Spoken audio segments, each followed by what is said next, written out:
સાબરકાંઠા જિલ્લાના ખેડૂતો દ્વારા પોતાના ખેતરમાં રવિ સિઝન દરમિયાન ઘઉં, તમાકુ અને બટાકા જેવા પાકોનું વાવેતર કર્યું છે, જેમાં હિંમતનગર તાલુકાના મોટાભાગના ખેડૂતોએ બટાકાના પાકનું વાવેતર કર્યું છે।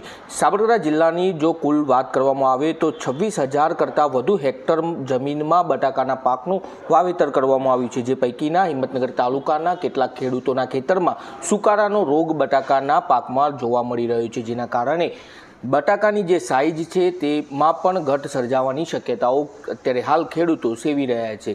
સુકારાના કારણે ખેડૂતોને એક વીઘાની અંદર 20,000 જેટલું વધારાનો ખર્ચ કરવો પડી રહ્યો છે। સાથે જ જે બટાકાનું ઉત્પાદન છે તે વીઘે 500 મણ મળતું હતું, જેમાં આ સુકારાનો રોગ લાગ્યા બાદ વીઘે 200 મણ જેટલો ઉતારો મળવાની શક્યતાઓ હાલ ખેડૂતો સેવી રહ્યા છે। એટલે કે બટાકાના પાકનું વાવેતર કરતા ખેડૂતો હાલ ચિંતિત બની ચૂક્યા છે। જોકે બટાકાના પાકના વાવેતર કરતા ખેડૂતોએ બાગાયત વિભાગનો સંપર્ક કરતા આજે બાગાયત વિભાગની ટીમ ખેડૂતોના ખેતરમાં વિઝિટ કરવા આવી પહોંચી હતી, જેમાં ખેડૂતોએ સરકાર સુધી રજૂઆત પહોંચાડવા માટે બાગાયત વિભાગને મધ્યસ્થી બનાવવાનો વાત કરી હતી। જોકે બાગાયત વિભાગ દ્વારા સરકારને રિપોર્ટ રજૂ કરવા માટેની વાત કરી હતી। સાથે જ બાગાયત વિભાગ દ્વારા ખેડૂતોને યોગ્ય માર્ગદર્શન પણ પૂરું પાડવામાં આવ્યું હતું।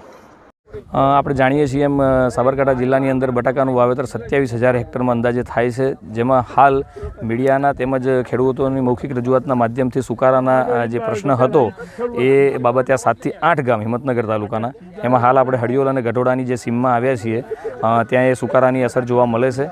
ત્યાં ખેડૂતોને કોન્ટેક્ટ ફંજીસાઇડ અને સિસ્ટમેટિક ફંજીસાઇડના છંટકાવ ઇન્ટરવલમાં કરવાની ભલામણ છે।